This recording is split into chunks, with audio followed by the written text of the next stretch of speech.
अगर आप SIP start करने के बारे में सोच रहे हैं तो आपके दिमाग में प्रोबेबली ये क्वेश्चन जरूर आया होगा कि लार्ज कैप फंड में करें, मिड कैप में करें या स्मॉल कैप या फिर फ्लेक्सी कैप फंड के अंदर इन पैसों को मैनेज किया जाए। अगर आपको ये कंफ्यूजन है तो ये वीडियो आज की आपके लिए है, जिससे आपको सही तरीके से एसआईपी कैसे करते हैं, कौन सी कैटेगरी के अंदर करते हैं, आपके गोल को सक्सेसफुली अचीव कैसे करते हैं, ये मैं आज आपको बताऊंगा।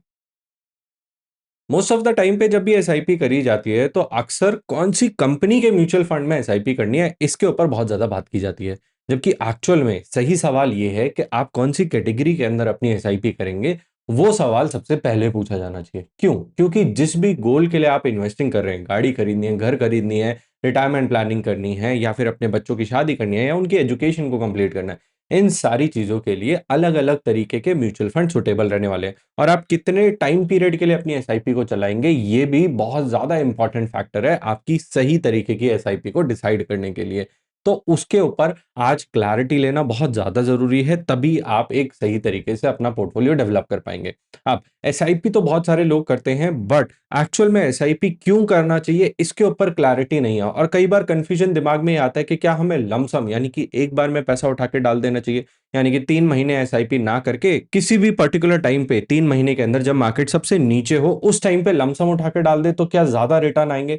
इस चीज की क्लैरिटी देना चाहता हूं मैं आपको एक सिंपल से कॉन्सेप्ट से, जो आपको एसआईपी में पता चलेगा। अगर आप 5,000 रुपए की एसआईपी कर रहे हैं और आपकी एसआईपी जिस भी दिन कट रही है उस दिन आपके म्यूचुअल फंड स्कीम का जो एनएवी है, जिसको हम प्राइस बोलते हैं, जिससे आपको यूनिट्स खरीदने को मिलती हैं, अगर वो प्राइस 50 रुपए का चल रहा है तो आपके अकाउंट के अंदर 100 यूनिट्स उस म्यूचुअल फंड स्कीम की क्रेडिट कर दी जाएंगी। बट अगर आपने अगले महीने एसआईपी करा और एसआईपी का अमाउंट 5,000 ही रहा, बट इस बार जो यूनिट का प्राइस था वो 45 रुपीज गिर गया, तो आपके अकाउंट में 111 यूनिट्स दे दी जाएंगी। बट वहीं अगर ये प्राइस 55 रुपीज चला गया तो आपको 91 यूनिट्स दे दी जाएंगी। इस तरीके से एसआईपी ऑटोमेटिकली कभी जब प्राइस कम जाता है तो उस टाइम पे ज्यादा यूनिट्स दे देता है, जब प्राइस ज्यादा जाता है तो उस टाइम पे कम यूनिट्स देता है। एक एवरेजिंग आउट आपके बिहाफ पे होती रहती है। इस रीजन की वजह से आपको ये टेंशन नहीं लेनी पड़ती कि मैं कौन सी एग्जैक्टली डेट पे अपनी इन्वेस्टमेंट करूं। आपको इस डिसीजन के अंदर मैनुअली नहीं बैठना पड़ता, जो कि लमसम के अंदर केस है। एसआईपी के अंदर आप एक छोटा छोटा अमाउंट डालते हो जिससे आपका पैसा एक एवरेज प्राइस पर डिप्लॉय हो जाता है। लमसम के अंदर आपको ये देखना पड़ता है कि आप एक साथ एक ऐसे प्राइस पे अमाउंट डालो जहां पर आपको सबसे ज्यादा यूनिट कलेक्ट करने को मिले। इस रीजन की वजह से कई बार आप डिसीजन नहीं लेते हो, कई बार आप उसको लेने में डिले कर देते हो या फिर किसी और इन्वेस्टमेंट की तरफ देखने लग जाते हो, जिससे आपका यहाँ का काफी बड़ा लॉस, जिसको हम अपॉर्चुनिटी कॉस्ट भी बोलते हैं, वो हो जाता है। तो इसीलिए अगर आप एक ऐसे इन्वेस्टर हो जो रेगुलरली डिसिप्लिन के साथ अपनी इन्वेस्टिंग करना चाहता है तो आपके लिए एसआईपी सबसे ज्यादा सुटेबल रहने वाला है। लमसम कहां पे सुटेबल रहेगा वो मैं अगली वीडियो में आपके लिए क्लियर कर दूंगा। इसको मैं 3 पार्ट की सीरीज बना रहा हूं। पहली वीडियो में हम एसआईपी के ऊपर बात कर रहे हैं, दूसरे में हम लमसम के ऊपर बात करेंगे, तीसरे में हम रिटायरमेंट प्लानिंग के लिए कौन से म्यूचुअल फंड सुटेबल रहने वाले इसके ऊपर बात करेंगे। तो तीनों वीडियो देखना चाहते हो तो चैनल को सब्सक्राइब कर लो। अब एसआईपी के मैथमेटिकल बेनिफिट के साथ उसका एक साइकोलॉजिकल बेनिफिट भी है, जिसकी वजह से एसआईपी काफी ज्यादा पॉपुलर है और बहुत ज्यादा फायदा आपको ये कराता है। वो ये है कि आपको डिसीजन लेने की जरूरत नहीं है, क्योंकि आपने एक ऑटोमेटिक ट्रांजैक्शन ओपन कर दी है जो आपके बैंक अकाउंट पे एक फिक्स डेट को आएगी, फिक्स अमाउंट को डेबिट करेगी और एक फिक्स स्कीम के अंदर डिप्लॉय कर देगी। इस रीजन की वजह से आपको हर महीने बैठ के मार्केट ट्रैक करने की जरूरत नहीं है, मार्केट नीचे है या ऊपर है, पैसा अभी डाले या नहीं डाले, वेट करे। इस वेट करने के चक्कर में क्या पता मार्केट भाग जाए और उस टाइम पे अपॉर्चुनिटी कॉस्ट का लॉस हो जाए, या मार्केट और नीचे चला जाए, उस टाइम पे आपको लगे कि मैंने यार ये वेट क्यों नहीं करा, मैंने पैसा और नीचे क्यों नहीं डाला। इन सारी चीजों को वो अवॉइड करने में आपको हेल्प करता है। एसआईपी की अलग अलग फ्रीक्वेंसीज होती हैं, जैसे कि आप मंथली एसआईपी कर सकते हो, डेली एसआईपी कर सकते हो, वीकली एसआईपी कर सकते हो, आप क्वार्टरली एसआईपी भी कर सकते हो। इससे आप अपनी फ्रीक्वेंसी के हिसाब से कितने टाइम में आप पैसा धीरे धीरे करके डिप्लॉय करना चाहते हो, इन सारी चीजों की भी फीजिबिलिटी आपको एसआईपी देता है। तो ये था थोड़ा बैकग्राउंड जिसके पीछे आपको एसआईपी क्यों करना है और कैसे करना है, इसकी आपको अंडरस्टैंडिंग मिल गई होगी और एक्चुअल में आपका फायदा क्या है। अब बात करते हैं उन सभी म्यूचुअल फंड्स के बारे में जिसके अंदर आप एसआईपी कर सकते हो, किस पर्पस के लिए करना चाहिए, क्या गोल है, क्या ड्यूरेशन है, उसके ऊपर हम बात करेंगे। 4 ऐसी कैटेगरीज को मैं डिस्कस करने वाला हूं जो आपके लिए म्यूचुअल फंड के अंदर रेलिवेंट रहने वाली हैं। इसको मैंने ड्यूरेशन पे मोटा-मोटा डिवाइड किया है, जैसे कि आप 1 साल से नीचे के किसी गोल के लिए मेडिकल फंड बनाना है, इमरजेंसी फंड बनाना है या 1 साल के अंदर वेकेशन पे भी जाना है, उसके लिए कौन से फंड सूटेबल रहेंगे, 1 से 3 साल, 3 से 5 साल और 5 साल से ज़्यादा के म्यूचुअल फंड कौन से सूटेबल रहने वाले हैं। चलिए एक-एक करके सबसे पहले बात करते हैं 1 साल से नीचे वाले गोल के बारे में। यहाँ पर जनरली इन्वेस्टर को कन्फ्यूजन होता है कि अगर हम शेयर मार्केट में पैसा डालेंगे तो क्या लॉस हो सकता है हमारे पैसे के ऊपर? आंसर इज बिल्कुल आपके पैसे के ऊपर लॉस हो सकता है, क्योंकि 1 साल इतना छोटा टाइम पीरियड है जिसके अंदर एसआईपी भी आपको बचा नहीं पाएगा। एसआईपी का पैसा इतना ज्यादा वॉलेटाइल होगा जिसकी वजह से अगर आपने किसी जरूरत के पैसे के लिए अगर अपनी इन्वेस्टिंग करी होगी तो आपका पैसा लॉस की तरफ भी जा सकता है। तो इस टाइम ड्यूरेशन के लिए 1 साल से नीचे के लिए मैं आपको बिल्कुल भी एडवाइस नहीं करूंगा कि आप इक्विटी म्यूचुअल फंड, शेयर बाजार वाले म्यूचुअल फंड में पैसा लगाएं या फिर ऐसा कोई भी हाइब्रिड म्यूचुअल फंड भी जिसके अंदर शेयर बाजार का एक्सपोजर है उसके अंदर पैसा लगाएं। यहाँ पर आपके लिए मोस्ट सुटेबल रहेंगे बॉन्ड म्यूचुअल फंड, ऐसी स्कीम्स जो पैसे को ज्यादा उठापटक नहीं डालते हैं, जैसे कि liquid bond mutual fund, money market fund, ultra short term bond mutual fund. ये सारी कैटेगरीज काफी ज्यादा सुटेबल रहने वाली है अगर आपकी टैक्स लाइबिलिटी 30% से नीचे आती है। अगर आपकी इनकम टैक्स स्लैब 30% से ज्यादा आती है तो आप आर्बिट्राज म्यूचुअल फंड, जो कि एक ऐसा फंड है जिसके अंदर टैक्सेशन इक्विटी वाला होता है बट शेयर मार्केट का एक्सपोजर नेग्लिजिबल रखा जाता है, जिससे आपकी इन्वेस्टिंग सही तरीके से हो पाए। ये हो गई कैटेगरी नंबर 1। कैटेगरी नंबर 2, 1 से 3 साल की इन्वेस्टमेंट। इसमें कौन कौन से गोल्स आ सकते हैं? लेट्स सपोज आप अगले 1 से 3 साल के अंदर गाड़ी खरीदना चाहते हो, उसकी डाउन पेमेंट के लिए पैसा सेव कर रहे हो, ये थोड़ा सा फ्लेक्सिबल गोल है।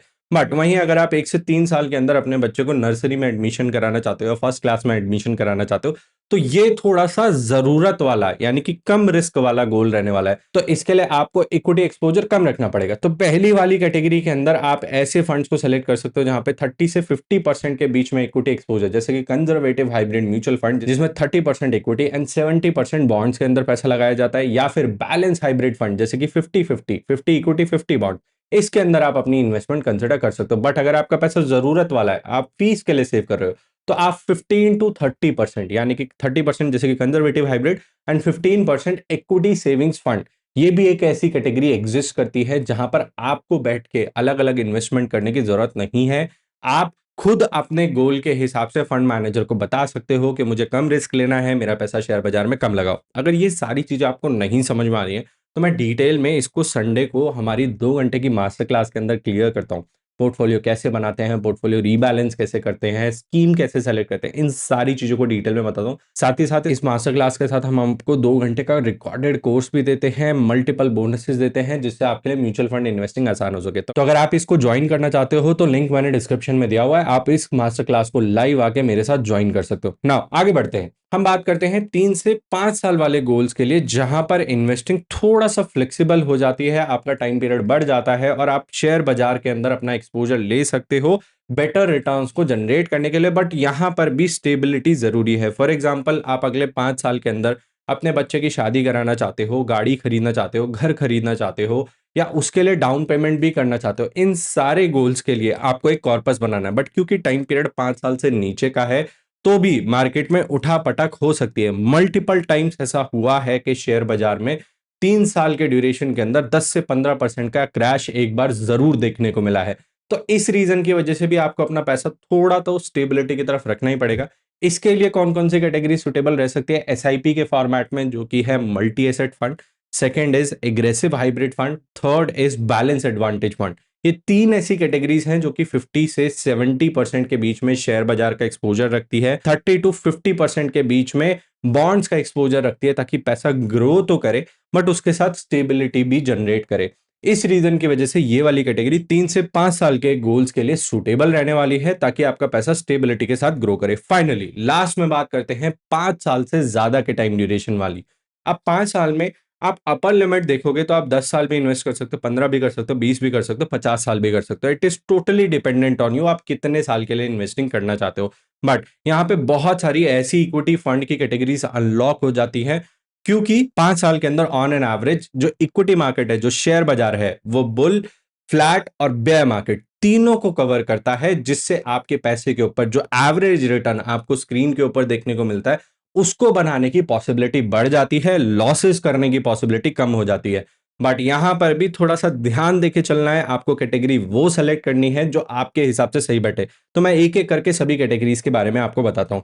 लार्ज कैप फंड जिसके अंदर इंडिया की टॉप 100 कंपनीज़ के अंदर पैसा लगेगा, वो एक ऐसे इन्वेस्टर के लिए सूटेबल है जो अभी इन्वेस्टिंग करने के बारे में सोच रहा है, उसके पास ज़्यादा एक्सपीरियंस नहीं है, ज़्यादा नॉलेज नहीं है, वो स्टेबल और इंडिया की सबसे स्ट्रॉन्ग कंपनीज़ के अंदर पैसा लगाना चाहता है। फंड मैनेजर की मदद से इन्वेस्टिंग करोगे तो एक्टिव म्यूचुअल फंड आ जाएगा। अगर आप इंडेक्स फंड जैसे कि निफ्टी 50 सेंसेक्स 30 की तरफ जाओगे तो आपके पास ईटीएफ और इंडेक्स फंड का ऑप्शन आ जाएगा। ये दो अलग अलग कैटेगरीज हैं उन इन्वेस्टर के लिए जो आज पहली बार इन्वेस्टिंग स्टार्ट कर रहे हैं, 5 साल से ज्यादा का टाइम होराइजन मैंडेटरीली होल्ड करके चलेंगे।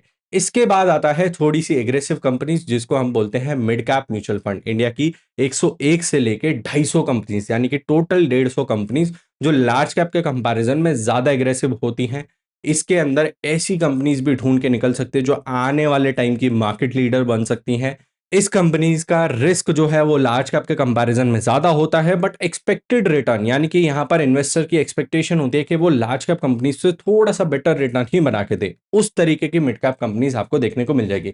क्या सर हमारे पास ऐसी कोई कैटेगरी है जो लार्ज कैप और मिड कैप का कॉम्बिनेशन बना के दे? बिल्कुल है। आपको सर्च करना है large and mid cap fund, जिससे आपको 35% लार्ज कैप 35% मिड कैप इसका एक कॉम्बिनेशन मिल जाएगा और रिमेनिंग 30% पैसा फंड मैनेजर लार्ज कैप और मिड कैप के कॉम्बिनेशन के हिसाब से लगा के देगा। तो आपको लार्ज कैप और मिड कैप का फ्लेवर एक ही फंड में भी मिल सकता है, आपको अलग अलग खरीदने की जरूरत नहीं है। इसके बाद आती है थर्ड कैटेगरी जिसको हम बोलते हैं स्मॉल कैप फंड, जो इंडिया की सबसे छोटी कंपनीज 251 से लेके 250 कंपनीज होती है, जिसको हम इंडिया की सबसे एग्रेसिव, सबसे रिस्की, सबसे ज्यादा रिटर्न एक्सपेक्टेशन वाली कंपनीज बोलते हैं। ये उन्हीं इन्वेस्टर के लिए सूटेबल है जो थोड़ा सा एक्सपीरियंस मार्केट के अंदर ले चुके हैं, जैसे कि 1 से 3 साल से इन्वेस्टिंग कर रहे हैं, एसआईपी का फॉर्मेट अच्छे से समझ चुके हैं, मार्केट के अंदर कब पैनिक नहीं करना है, कब ग्रीड में नहीं फंसना है, इन सारी बातों को भी समझ चुके हैं। देखो, रिसर्च और नॉलेज जब भी आप इन्वेस्टिंग करने बैठोगे तो आपकी पूरी सक्सेस का सिर्फ 20% पार्ट प्ले करेगी। एज अ इन्वेस्टर आप कितने सक्सेसफुल होने वाले हो वो सिर्फ 20% इस बात पे डिपेंड करता है कि आपके पास नॉलेज कितनी है, आपके पास रिसर्च कितनी है। बट 80% आपकी सक्सेस कहां से आएगी? 80% आपकी सक्सेस वहां से आएगी कि आप कितना इमोशनली स्टेबल होके अपने पैसे को इन्वेस्ट कर रहे हो, उसके ऊपर डिसीजन ले रहे हो। अगर आप पैनिक, ग्रीड, फियर इन सारी चीजों में फंस के अपनी इन्वेस्टिंग को चेंज कर देते हो तो आप कभी भी सक्सेसफुल इन्वेस्टर नहीं बन पाओगे। इसीलिए ये जो पूरा डिस्कशन मैं आपके साथ कर रहा हूं कि आपको कौन सी स्कीम के अंदर पैसा लगाना चाहिए, ये मैं कैटेगरी के पॉइंट ऑफ व्यू से कर रहा हूं, क्योंकि आपके गोल्स के हिसाब से कौन सी कैटेगरी सुटेबल रहने वाली है वो आपको पता होनी चाहिए। फाइनली लास्ट में फ्लेक्सी कैप म्यूचुअल फंड, एक ऐसी कैटेगरी जो कि फंड मैनेजर अपने हिसाब से चलाता है। Large cap, mid cap, small cap, तीनों में से कितना पैसा कहां लगा के रखना है ये फंड मैनेजर डिसाइड करता है। इसमें most of the time large cap के अंदर सबसे ज्यादा एक्सपोजर रखा जाता है, जैसे कि 50 या 50% से ज्यादा। बट मिड कैप और स्मॉल कैप के अंदर भी एक डिसेंट एलोकेशन को मेंटेन किया जाता है। जब लार्ज कैप सबसे ज्यादा महंगा होता है तो इसको रिड्यूस करके मिड कैप और स्मॉल कैप में एक्सपोजर बढ़ा दिया जाता है, जिससे एक इन्वेस्टर को परेशान ना होना पड़े कि कब मैं लार्ज कैप लूं, कब मैं मिड कैप लूं, कब मैं स्मॉल कैप लूं, बार बार बाइंग सेलिंग करूं, बार बार टैक्सेस पे करूं।